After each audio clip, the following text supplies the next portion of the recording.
So my advice for someone who is judging the design competition would be firstly to start with the brief that's given by the Opera House and really understand what the participant is being asked to produce, including all the specifics, especially things like scale and the dimensions.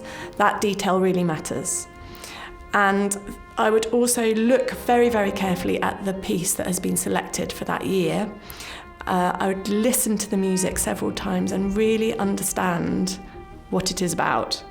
What I love as a director is finding a designer who's able to take my half-baked idea and give it back to me in a way which makes me think, wow, that's exactly what I'm wanting to say here. So when I sit down to judge an entrance work, I first of all sit and just look at the overall final outcome. And after letting that sink in a bit, I might begin to look at the workbook.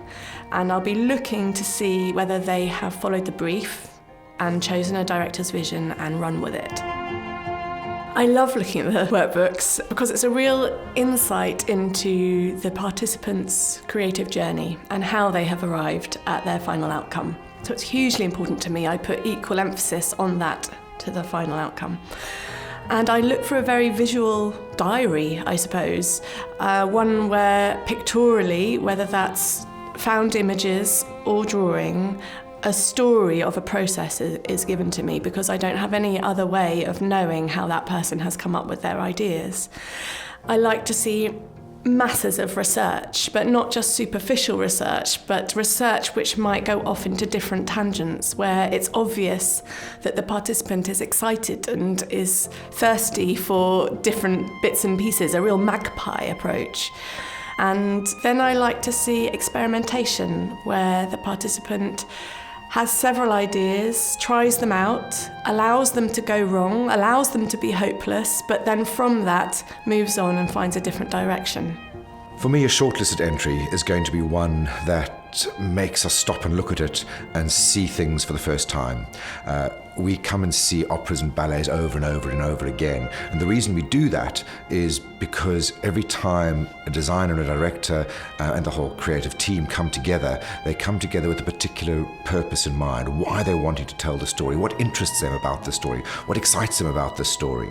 And a shortlisted entry in terms of the design challenge is one which really embraces that idea and shows us things for the first time, shows us something slightly unexpected, but one which still makes sense. When I'm looking for the final winning entry, I'm looking for a candidate who has come to a natural conclusion from all of the research and the work that they've done beforehand.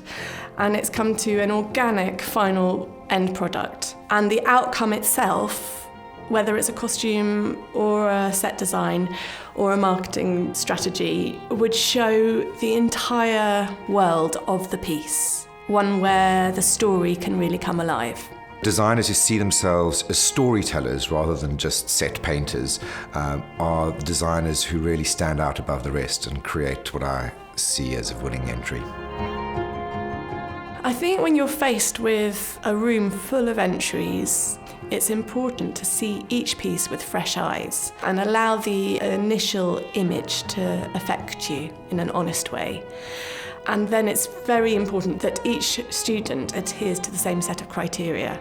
And I'm quite strict about that they actually have read the brief and stuck to it.